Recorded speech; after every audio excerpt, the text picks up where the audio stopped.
The host welcomed the G7 leaders to Canada before laying out a pathway for deliberations over the next 2 days, focused on promoting peace and security, building energy security and accelerating the digital transition, and securing partnerships and investment for infrastructure and high-paying jobs. We're meeting at one of those hinge moments, those turning points in history. The world's more divided and dangerous. Hostile states and terrorists have expanded their capabilities and their reach, threatening global security in our local communities. Global commerce, energy systems, even intelligence are all being rewired. Nostalgia isn't a strategy. We have to change with the times and to build a better world. And some of you, such as you, Mr. President, have anticipated these massive changes and are taking bold measures to address them.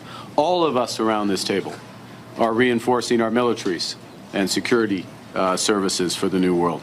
But we all know that there can be no security without economic prosperity, and no prosperity without resilience. And in a world where shocks flow across the borders, that resilience comes from cooperation that starts around this table. Carney acknowledged that they might not agree on everything, but where there was cooperation, they would be able to make an enormous difference for their citizens, with reports that President Trump will not sign onto a call for de-escalation between Israel and Iran, while stating that Iran was ready to talk.